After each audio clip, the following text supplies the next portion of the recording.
Quisiera analizar un tema que los imbabureños y de la zona norte del país, los carchenses, están sumamente preocupados cuando se ha señalado que podría actuarse por parte de asambleístas de Carchi y de la provincia de Imbabura para exigirle al gobierno nacional una solución rápida al tema de los aranceles impuestos por parte del gobierno nacional o de este impuesto o esta tasa de seguridad en la frontera norte del país, que la semana anterior se subió al 100% de acuerdo a lo que ha señalado el presidente de la República. ¿Cuál es la posición de los asambleístas? Estimado Pablo, bienvenido, buenos días.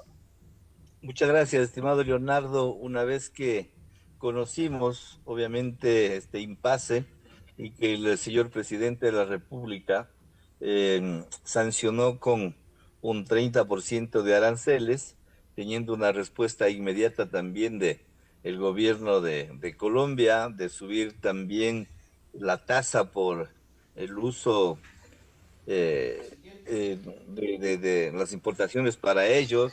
Después el Ecuador le dijo, le voy a subir también el costo, la tasa por el uso del oleoducto. Es decir, ha habido ese juego político, diría, de parte y parte, y al final nosotros lo que recomendamos tanto Cristian Benavides como Juan Marco Gonzaga, que Benavides del Carchi, Gonzaga de la provincia de Sucumbíos y quien habla como representante de la provincia de Imbabura, publicamos un comunicado que creo que es lo lógico, que todos pensamos, de que sea una intervención diplomática la que pueda superar este problema, porque para todos es conocido las diferencias ideológicas que existen entre el presidente del Ecuador y el presidente de Colombia, y desgraciadamente no se han podido superar.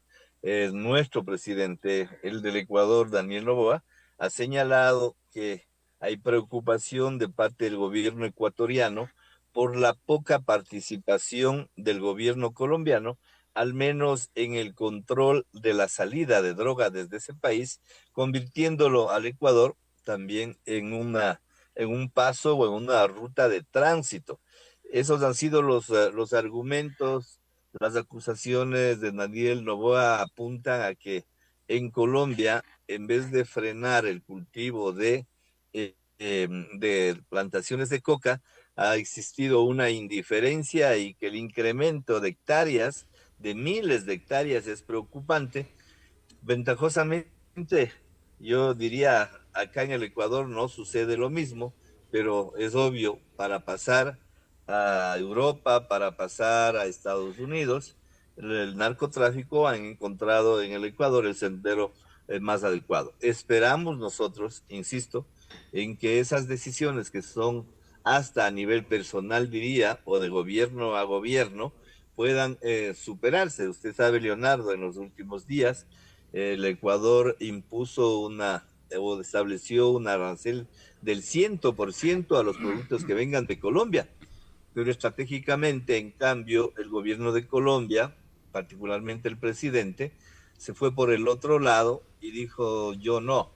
Yo, en cambio, todos los productos que tenga el Ecuador y que importamos a Colombia, que entren con arancel cero. Entonces, mire, son esos juegos y esas estrategias. No nos olvidemos que el hermano país está próximo a llegar a las urnas también para elegir a su nuevo presidente o a su nueva presidenta. Por lo tanto, es un momento muy tenso, es un momento donde el interés político también desde el otro lado va a primar. Ahora, estimado Pablo, si bien es cierto, usted acaba de señalar cuál es la situación hasta política y personal que posiblemente se ha dado o hay entre el presidente Petro y el presidente Noboa.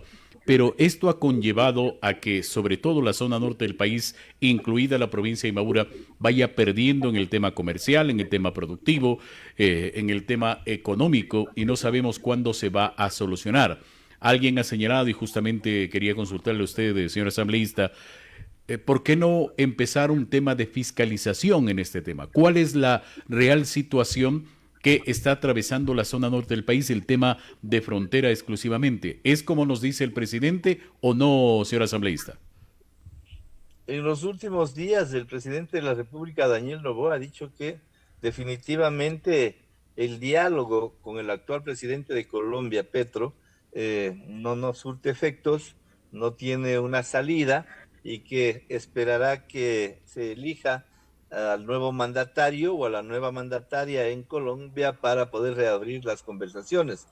Yo coincido con usted y coincido con lo que dice la gente, es decir, no se puede esperar mucho tiempo haciendo un análisis de las cosas como se están dando. Obviamente, al final, los últimos que pagan son los consumidores, porque si algo valía antes $10 para importar, ahora costará 20. Si algo costaba 50 Así para es. importar, ahora costará 100. Eso encarece también y genera problemas acá al interior del país. En Colombia entiendo yo también que el presidente colombiano tiene una oposición, tendrá adversarios políticos que la estarán preguntando, ¿no? Cómo dentro de una línea que no es muy amigable con la empresa privada, hoy le dice, no quiero aranceles. Al decir no quiero aranceles, Leonardo, afecta a usted su economía, porque se sobreentiende que cuando usted estableció su presupuesto general del Estado, también consideró Así cuánto es. es lo que generan, obviamente, las importaciones y cuáles son es lo que genera las exportaciones. Por lo tanto, si es que se va a adquirir productos con cero aranceles, cierto, el importador aparentemente está beneficiado en Colombia, pero lo importante sería también entonces en el otro lado, ¿no? Seguir esa línea para que el último consumidor, él sea también el que ya no pague ese 10% que antes venía pagando, o el 30 o el 50%, sino que los $5 que vale en el Ecuador, como no hay aranceles, igualmente el equivalente valga también en Colombia. Me imagino que allá igualmente hay un análisis técnico, hay un análisis político respecto a las decisiones del vecino mandatario. A ver, pero estimado Pablo, esto parecería un capricho político de el gobierno tanto de Petro como del gobierno de Ecuador. Y aquí quienes salen perjudicados es el pueblo, quienes están en la parte de la frontera específicamente y también los pequeños productores, los empresarios y el sector productivo. Ante esa realidad, no es hora, repito, de empezar una fiscalización como han señalado varios sectores y allí dependería también de la Asamblea Nacional una actuación directa, señor asambleísta. Sí, es nuestra facultad, obviamente, como asambleístas. La semana anterior ese análisis hacíamos dentro de un grupo de compañeros en el sentido de recabar información para ver cuál es el impacto que esto está ocasionando, particularmente, como usted ha dicho, en la frontera norte, ¿no? Que el señor ministro de Comercio Exterior nos dé a nosotros una información, cuál es el impacto, cuál es el efecto. Sin embargo, usted ha escuchado un análisis que se ha hecho desde la parte del oficialismo en el Ecuador, donde se dice, miren, ahora ya tenemos menos importaciones y tenemos más exportaciones. Los entendidos consideran que ese no es el análisis correcto. Lo correcto sería, insisto, que esto se maneje desde la línea diplomática y que haya voluntad, pero de los mandatarios, porque usted no saca nada si se sienta su canciller con la canciller del Ecuador y los acuerdos que ellos establezcan no tienen ninguna validez, entonces estamos pasando el tiempo. Esperemos, insisto, esperemos que tanto el presidente del Ecuador como el presidente de Colombia cedan esas posiciones, para mí, que obviamente son posiciones eminentemente políticas, los dos son sujetos políticos. Esperemos, insisto, que más allá de la política se imponga la razón y se imponga la reflexión pensando en que yo puedo ganar en términos de capricho personal, pero hay un pueblo que está soportando efectos y tengo que cambiar de actitud. Gustavo Torres nos escribe en la red social, nos dice saludos para el señor asambleísta.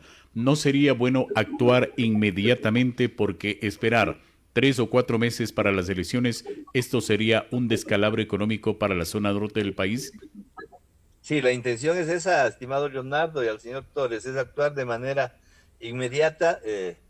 el grupo al menos de asambleístas que somos parte de la frontera con Colombia, porque somos los más afectados. Y cuando hablamos de la frontera con Colombia, no solamente hablamos de Esmeraldas, de Calchi y Sucumbíos, porque nosotros también estamos en línea de frontera, porque hay unos 40 kilómetros, obviamente, que nos separan desde la línea de frontera con la provincia de Imbabura, y por lo tanto estamos dentro de ese grupo, y corresponde, como ha dicho el señor Torres, y que mucha gente coincidirá, que tenemos que intervenir de manera inmediata a recabar información y buscar los canales de solución. Iván Santa Cruz dice, buenos días. El gobierno nacional ha dado una lectura en estas últimas horas que la balanza comercial con estos aranceles ha beneficiado al Ecuador. ¿Ustedes podrían certificar aquello o es solo una narrativa para darle a conocer a los ecuatorianos sobre esta medida fallida? Bueno, es obvio cuando usted hace un análisis de la balanza comercial, que son términos obviamente técnicos que no todos entendemos. Cuando hablamos de la balanza comercial es cuánto yo exporto a Colombia y cuánto importo a Colombia. Históricamente, obviamente, más compramos nosotros a Colombia que Colombia nos compre a nosotros. Hay la diferencia de algunos cientos de millones de dólares. Ahora, con el incremento del arancel, es lógico que las importaciones van a bajar, ¿no? Y se van a equilibrar dentro de la balanza comercial. Pero los entendidos en la materia consideran que ese no es el mejor juego. El mejor juego sería el volver al 10% que antes se cobraba dentro de los dos países, y que los otros temas sean superados no con ese tipo de reacciones ni con ese tipo de sanciones o de guerra comercial, sino más bien en base al diálogo poder superar. Esto demanda, yo coincido, demanda una solución inmediata, pensando no en términos eminentemente políticos, pese a, como digo, en el lado colombiano están muy próximos a las elecciones, y en el lado ecuatoriano también estamos muy próximos también en este mismo año a elecciones. Que prime la necesidad que tienen nuestras comunidades, nuestras fronteras, insisto, más allá de los intereses políticos que puedan haber en los mandatarios. Correcto. Jairo Ortega dice, buenos días, una consulta. Se ha hablado mucho de la inseguridad que hay en la frontera norte. ¿No sería bueno de planificar o crear una ley específica que al parecer existe en la Asamblea Nacional, Ley de Fronteras, donde se incluya el tema de inversión para seguridad?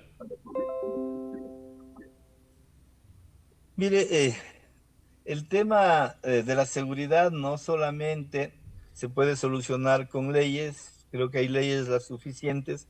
Usted recordará que el presidente de la República, Daniel Noboa, haciendo uso de su condición de colegislador, envió leyes a la Asamblea Nacional.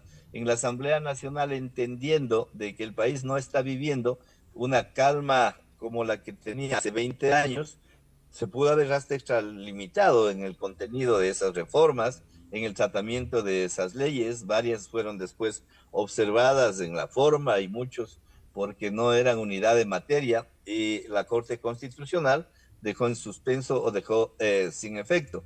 Nosotros seguimos pensando que el gobierno necesita que le den armas, pero armas que establecidas en la ley. No puede pelear en las mismas circunstancias que el crimen organizado. El crimen organizado no tiene ley. El crimen organizado va más allá de la ley, y por desgracia los estados también tendrán que asumir una posición muy dura, muy drástica, insisto, para precautelar la vida de las personas. Y está comprobado sin duda que el incremento exagerado de narcotráfico, de grupos, de micro vendedores, ha generado muchas dificultades. Hay enfrentamientos entre grupos delincuenciales, cada uno tiene su propia etiqueta, ¿no? Los choneros no se quieren con los lobos no se quieren con los choni killers, y así sucesivamente. Y es lo que hoy por hoy el gobierno tiene que enfrentar, insisto, tiene que enfrentar con la fuerza de la ley. Y lo que ha sugerido el caballero no está fuera de foco, pero insisto, esto no es cuestión de leyes no es solamente, son leyes más voluntades y más eh, hacer uso de la fuerza también progresiva que también tiene su propia reglamentación. La señora Teresa Vargas dice, buenos días para Pablito, una sugerencia y comentario. El gobierno nos elevó el IVA con esos 3 puntos, aparentemente servía para el tema de seguridad. No nos están vendiendo mucho humo cuando la situación está complicándose cada vez más. Hay recursos, pero no se invierte en seguridad. Este tema es un tema de fiscalización. En los últimos tiempos, el gobierno ha destinado recursos, insisto, para modernizar. Yo creo que todos debemos entender, este no es un problema solo del Ecuador, Leonardo. Este es un problema regional, por lo tanto necesitamos cooperación internacional, necesitamos que Perú se una, que Colombia se una, que Ecuador esté ahí, que Brasil esté ahí, que Venezuela también, que Chile igual, que Bolivia, porque no es que solamente sale droga y tiene problemas de inseguridad el Ecuador. Ujú. Cierto es que acá se dejó durante mucho tiempo el de fortalecerse estas organizaciones, pues ahora son miles y miles de personas que están dentro de este crimen organizado, que se diga lo que se diga, está alimentado obviamente por el narcotráfico. Y cuando hablamos del narcotráfico, estimado Leonardo, estamos hablando de muchísimo dinero. Esa industria criminal es la que le está haciendo daño no solamente al Ecuador, sino a toda la región. Por eso es que el presidente Daniel Noboa también con mucha razón pide a su vecino particularmente que en su territorio es donde más droga se produce, más del 75% de la droga del planeta sale de Colombia. Pero la pregunta es cuál es el trabajo que está haciendo o venía haciendo el gobierno de Colombia para evitar que se multipliquen y se incrementen exageradamente por miles de hectáreas, ¿no? En el hermano país de Colombia. Es un problema regional, es un problema preocupante, insisto, donde todos los presidentes, más allá de las ideologías, tienen que tomarse de la mano para enfrentarlo. No hay otra alternativa. Correcto. José Terán dice, bueno, es otro tema. ¿Cuál es el criterio del señor asambleísta sobre la elevación de los combustibles que se dio desde el día de ayer? Esto nos perjudica a todos y la economía continúa en inestabilidad. Bueno, yo considero que el momento en que usted está ahí arriba, está gobernando, debe manejar los asuntos con mucho cuidado. Eh, el tema de la guerra en Irán obviamente sacudió mucho el tema petrolero.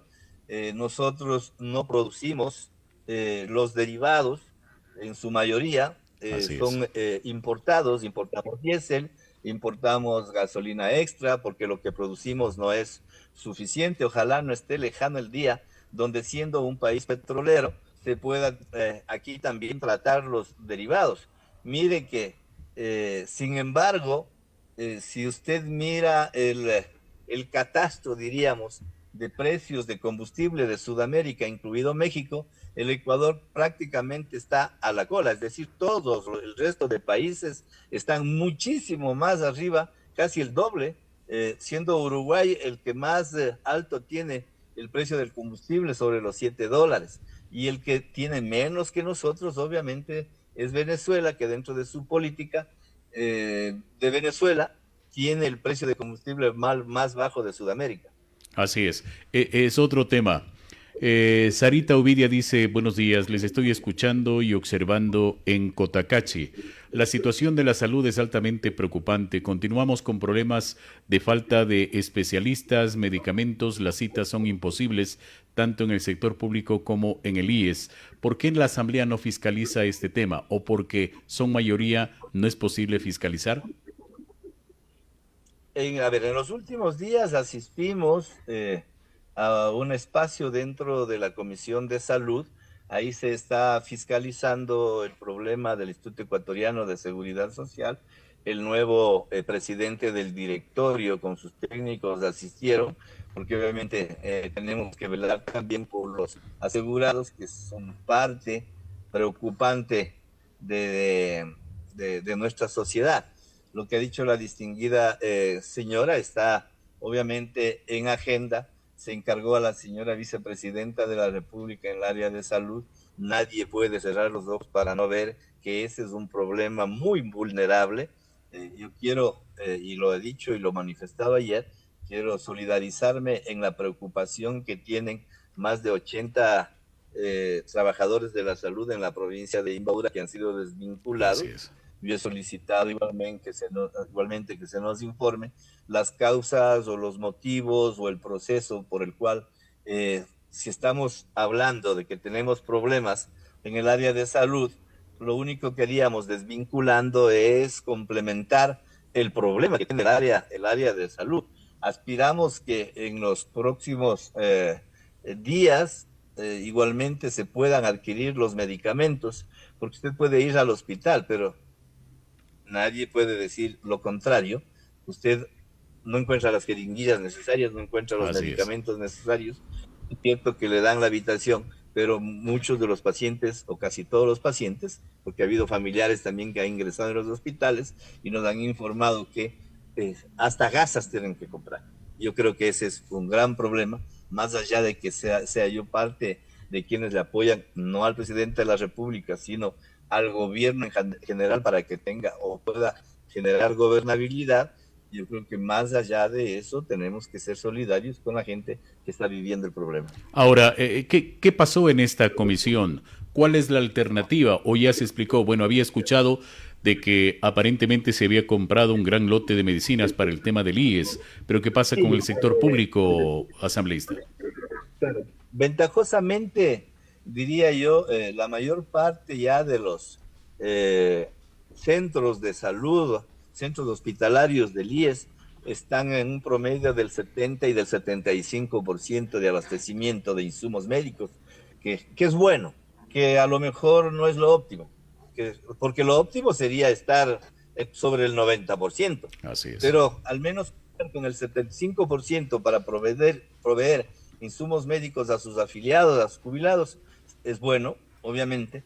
El compromiso del nuevo directorio, del presidente del directorio, es avanzar para llegar hasta el mes de julio, si aspira hasta el mes de julio, que ya los afiliados, los jubilados, los usuarios del sistema de la seguridad social, en términos de salud, puedan darse cuenta que las cosas han cambiado. El talón de Aquiles es, obviamente, el Ministerio de Salud. Esperemos, insisto, no es que nosotros no nos hemos cruzado de brazos.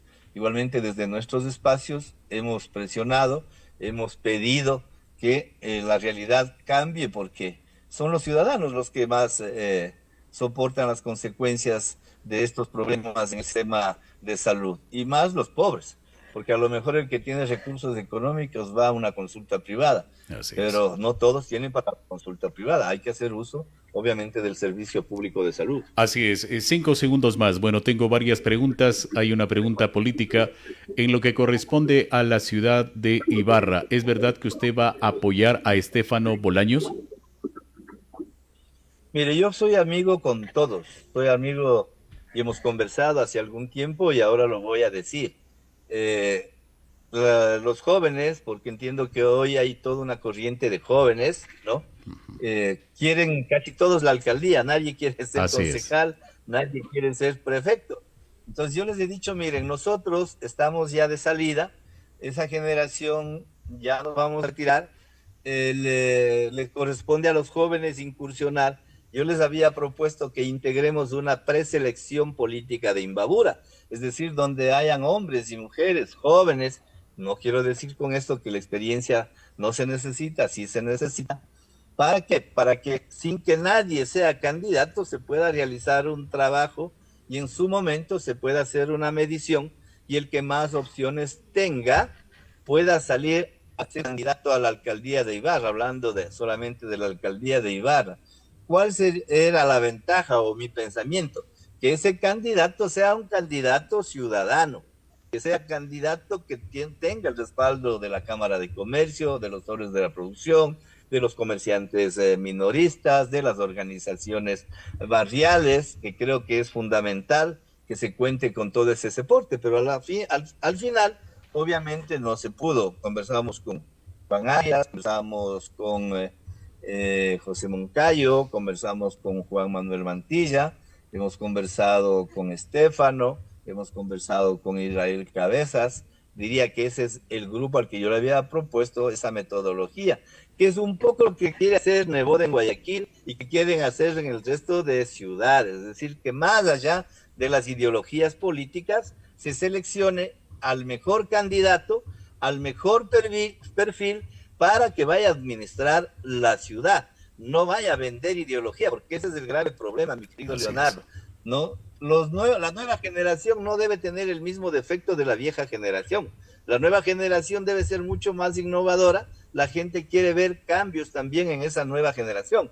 Pero si salimos y surgimos con los mismos defectos de los viejos políticos, como nos llama, entonces no estamos hablando de una nueva generación. A lo mejor estamos acá hablando de una copia y es posible que sea la copia mala encima de eso. Entonces yo creo, insisto, que todos, esta es la edad de los jóvenes. Estefano es un profesional muy bien formado, muy joven, bien intencionado. Yo diría que el resto de jóvenes a los que hice referencia, ¿no? Esta nueva generación son formados, tienen buenas intenciones, quieren llegar, pero no se olviden que Ibarra ya es una Ibarra, un gobierno intermedio. Sí necesitas, Leonardo, y tú que has pasado ahí, sí necesitas que te ayude la experiencia, que te dé soporte la experiencia y que los jóvenes igualmente vengan con nuevas propuestas, pero no nuevas propuestas que ellos piensen, sino las nuevas propuestas que Ibarra necesita. Yo, por ejemplo, es preocupante el tema del mercado Amazonas. El tema del mercado Amazonas hay que seguirlo topando, conversando con la gente, pensando en la ciudad. La ciudad ya merece tener un nuevo mercado. Yo consideraría que el ingreso a la capital turística del Ecuador, que es Ibarra, ¿no es cierto?, el ingreso desde la Florida hasta el obelisco, hay que volverlo a regenerar. Ya no necesitamos que haya ese montón de tallarines a los costados, que haya una entrada donde los parterres también no están en buen estado. En algún momento yo hablé con el actual señor alcalde y obviamente él entiendo que estará trabajando en el proyecto y será el nuevo alcalde el que tenga que asumir también, porque las imágenes de las ciudades, al menos las consideradas turísticas, son fundamentales. Recordemos cómo era Machala antes. Así obviamente es. Que uno de los alcaldes llegue y se dé cuenta que para entrar a Machala había que regenerar toda esa avenida y ahora el ingreso a Machala es bonito, es decir, usted empieza a sentirle bonita la ciudad desde cuando usted ingresa. Así es, esperemos lógicamente pues que estas ideas, estos proyectos puedan unificarse en uno solo en beneficio de la ciudad, pero de acuerdo a lo que hemos podido también conversar, la juventud, como usted señala, asambleísta, pues quieren ser cada uno protagonista, pero eso puede ser una dispersión de votos que puede perjudicar a la ciudad. Más bien sería bueno hablar de un proyecto que vaya en beneficio de ciudad. Asambleísta, muchas gracias por acompañarnos. Un abrazo, Leonardo, y ojalá los problemas mañana se conviertan en soluciones. Esperemos que sí. El abogado Pablo Jurado, asambleísta en representación de la provincia de Imbabura, a través de Contacto Informativo. En este tema sí preocupa porque en esta fase preliminar en miras a las elecciones se habla ya de 12, 13, 14 candidatos o precandidatos más bien que estarían terciando en esta lid electoral. ¿Eso conviene a la ciudad? Democráticamente sí. Pero de proyecto de ciudad, ¿conviene? Usted tiene la última palabra. Vamos a irnos a una pausa comercial.